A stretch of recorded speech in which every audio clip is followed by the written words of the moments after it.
Nah saya cerita ya, ini 2012. Supaya tahu, saya itu di penjara 2020. Teman saya itu menelepon salah satu orang paling berkuasa di Indonesia nih. Dia telepon, "Bang, kenapa lu tangkap Sananda? Kan ini zaman demokrasi."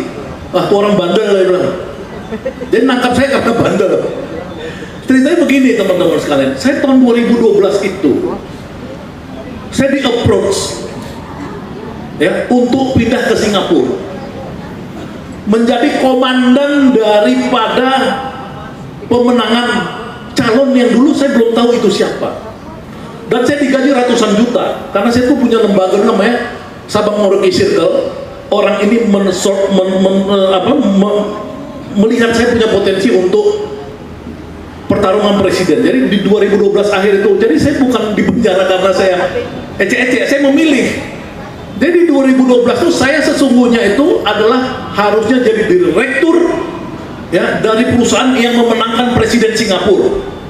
Ya, presiden Singapura waktu itu dia nomor urut 5 waktu kampanyenya, tapi kemudian ada perusahaan Polmark, political marketing, bukan yang punya EF. Ini punya skala nomor 3 di dunia, yang nomor 1 punyanya Google yang memenangkan Obama, yang kedua yang Hongaria punya yang memenangkan Merkel. Ini mumpung ada ahli sosial media Pak Mujib, ini saya boleh dicek. Yang ketiga itu yang memenangkan Tan, presiden Singapura. Ya, ini nggak main-main. Saya itu bagian dari proyek itu untuk kerja sama mereka. Kantor saya di Singapura, ya, dengan gaji ratusan juta waktu itu. Nah, saya konsultasi karena saya lihat itu yang ada cuma waktu itu nama Prabowo, Megawati, ya 2012-2013 itu yang bersaing. 2012 muncul nama Jokowi. Nah, jadi saya lihat, oh ini pasti kemungkinan nih orang bakal dukung Jokowi, dan saya adalah ketua daripada tim yang paling mahal yang dibeli oleh orang bosnya, orang yang minta saya ini untuk memenangkan orang itu. Yang saya mungkin sekarang itu orang itu maksudnya Jokowi, karena yang minta saya ini adalah orang paling, saya katakan salah satu paling kaya di Indonesia. Saya diskusi sama teman saya ini cerita, kan lu kan pikiran lu bahwa semua presiden itu harus punya political ideologi, punya pemikiran. Kayak Anies ini punya pemikiran, dia sudah tulis pikirannya di Kompas, bukan orang lain yang nulis. Ya tentang Sebira .2, meluruskan jalan meraih keadilan. Dia kemarin pidato di wawancara di televisi ABC News di Australia, dia punya pikiran. Nah ini orang nggak punya pikiran. Nah teman saya bilang, "Lu tahu nggak cerita di Sunda kan?" Saya bilang, "Cerita apa, Si Cepot jadi raja."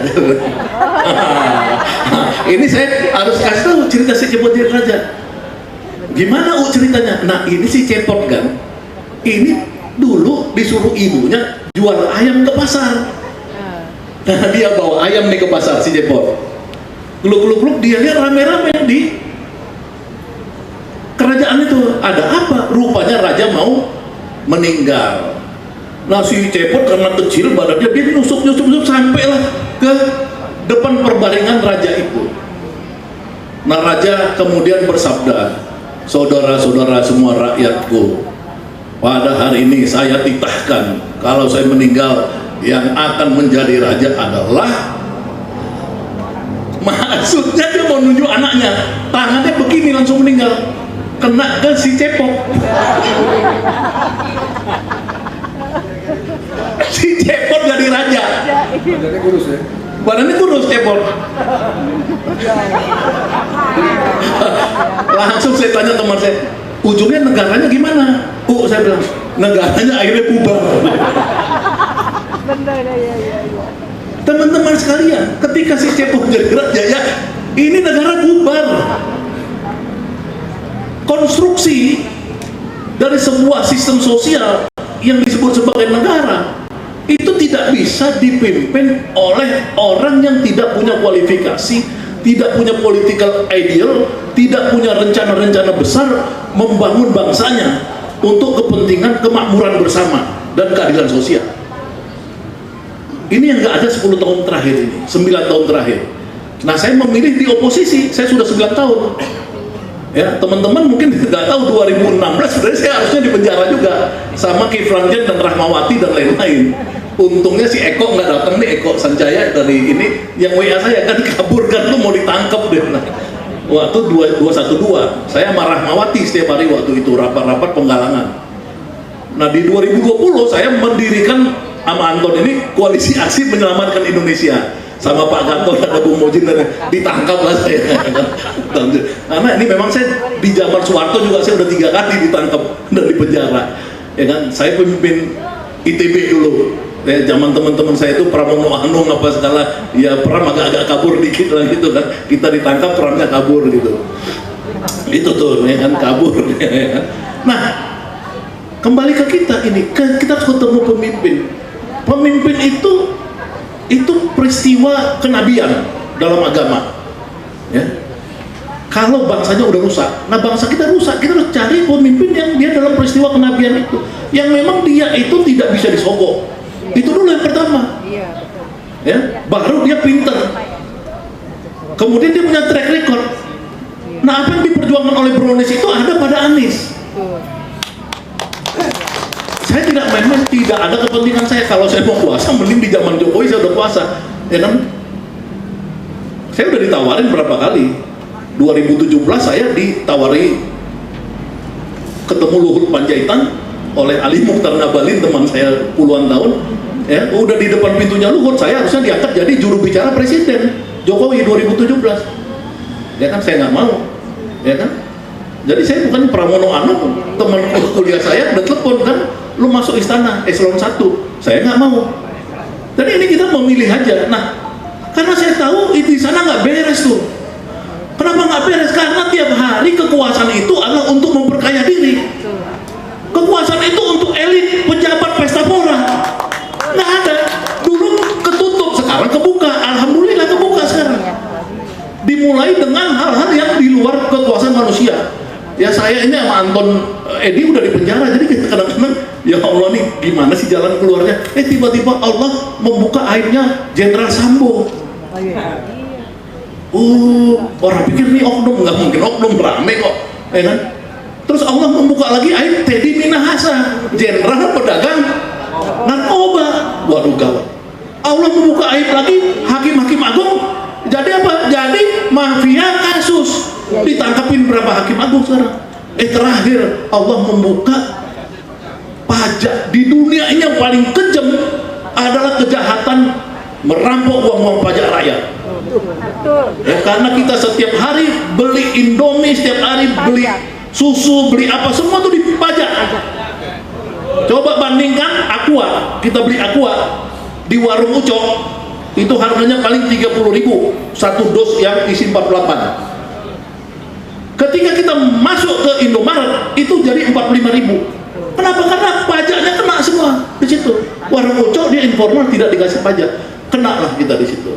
Nah teman-teman sekalian, untuk Anies itulah yang saya bersaksi bahwa Bronis ini sudah pantas mendukung Anies Baswedan.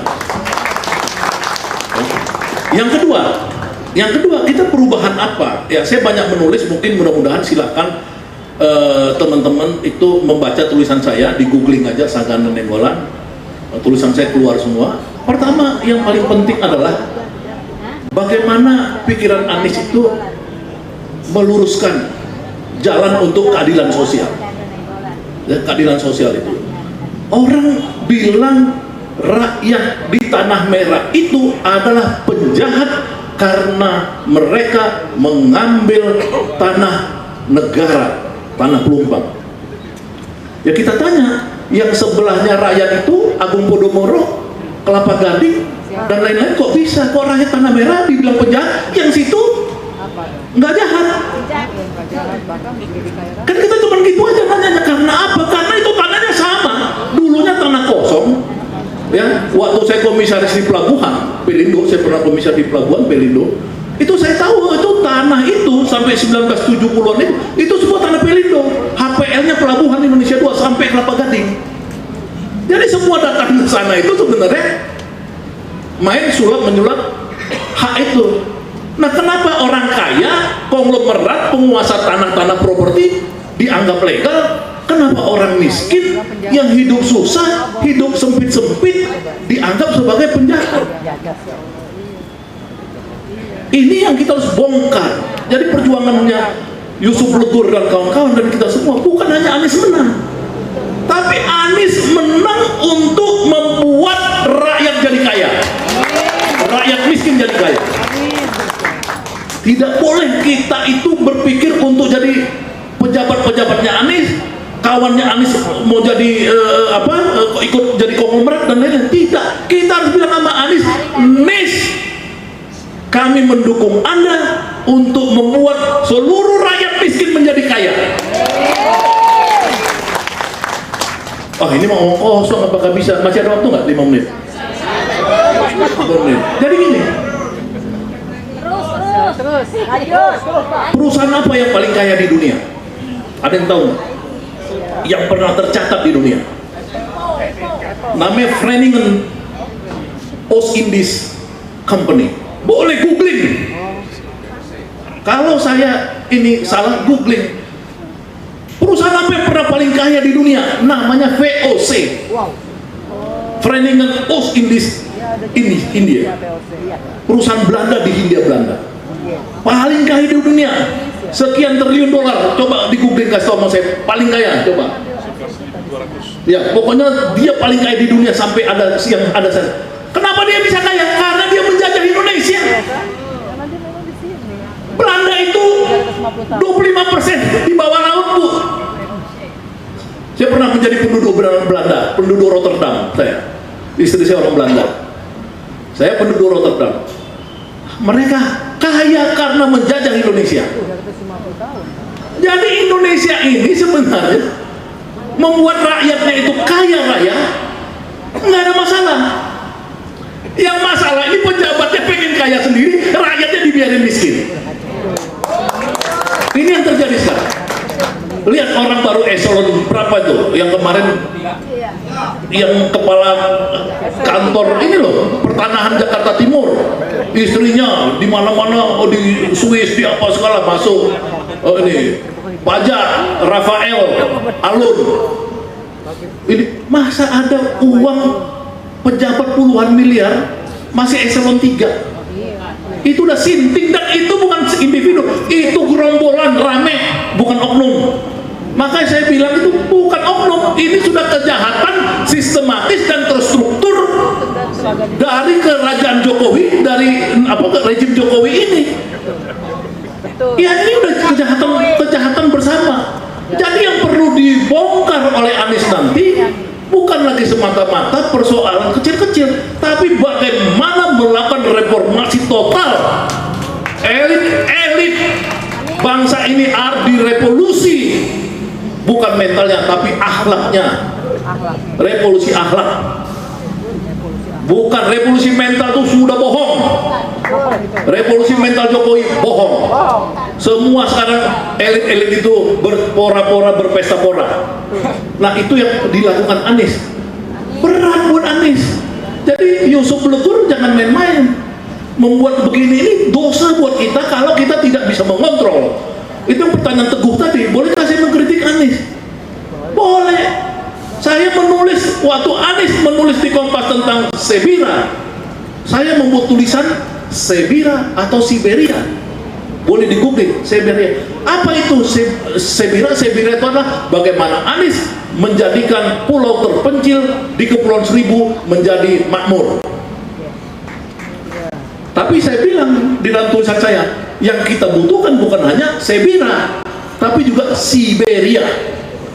Apa Siberia itu? Siberia itulah sebuah daerah di Uni Soviet yang bisa minus puluhan derajat minus. Itu tempat penjahat-penjahat Soviet waktu itu dihancurkan, dimatikan di sana. 500.000 orang penjahat-penjahat Uni Soviet dibunuh di pulau Siberia, di Siberia itu.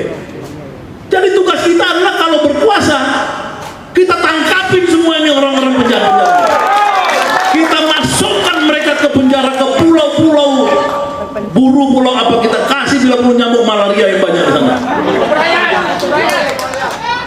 Kita harus balas ini, karena nggak boleh orang merampok tanpa ada hukuman. Itu bahaya. Bahaya itu. Nggak boleh. Bukan saya dendam atau apa. Tidak. baik, yang memang dia itu kaya karena dia memang profesional, dia memang baik karena ini, ya kita bilang memang gak ada masalah. Yang kita bilang adalah menggunakan negara untuk memperkaya diri. Kita selidikin itu. Bagaimana anaknya Jokowi punya uang ratusan miliar? Diselidikin. Hanya dari jualan pisang. Dari jualan apa, Bu? Pisang. Martabak. Mas, bagaimana menjual martabak bisa punya uang ratusan miliar? Nah, mungkin. Hah? Iya, makanya maksud saya. Jadi supremasi hukum dibenerin, birokrasi dibenerin, orang-orang yang lama yang jahat kita penjarakan semua. Ya. Tapi kita tidak melakukan itu, ya, dengan maksud kita itu di luar proses-proses demokrasi. Yang ini yang kesalahan daripada yang sekarang. Ya, dia ini mungkin ada dendam-dendam genetika terhadap masa lalu, isu-isu komunis tahun 65, 66 apa segala ya.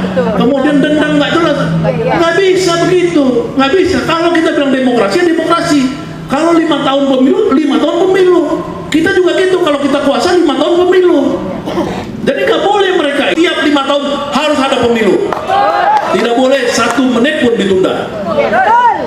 Ya, itulah teman-teman sekalian, saya harapkan kepada Yusuf Legur ya dan teman-teman pendiri dari Brownies ini, kembangkan ini di seluruh Indonesia ya, bagaimana menjelaskan orang tentang sosok Anies ya, baik sebagai personal maupun sebagai ide-ide dan jejak-jejak rekod dia. Yang kedua, bagaimana fungsi daripada Brownies ini mempererat silaturahmi ya dari faksi-faksi yang terutama ada partainya, karena itu ada partai Umat, ada partai Nasdem, partai PKS, ada ini nggak boleh pecah hanya gara-gara nanti masing-masing mau pilkada atau caleg dan lain-lain. Ya, teman-teman Brownies harus bisa membangun silaturahminya. Ya. Yang ketiga adalah kalau Anies berkuasa, kita jangan langsung kita itu pengen A pengen B dulu, tapi yang paling penting buat saya adalah idenya dulu. Ini harus dijalankan. Contoh, kasih tanah untuk semua orang miskin. Makanya Anies harus membuat Kementerian Agraria BPN dirubah jadi Kementerian Land Reformasi Agraria. Nah, itu misalnya. Yang kedua, Anies harus mengganti Kementerian Tenaga Kerja menjadi Kementerian Perburuhan. Kenapa penting itu temanya? Karena sekarang buruh ini dengan undang-undang Omnibus Law dihancurkan. Nah, kita ganti jadi Kementerian Perburuhan, jadi kementerian yang mengurus buruh. Itu 2 contoh saja.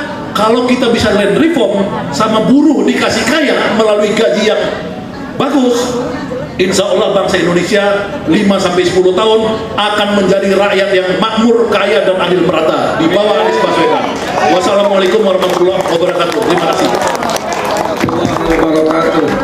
Dasar banget Sagana Nenggolan, Dr. Sagana Nenggolan, ahli sosiologi dan langganan penjara.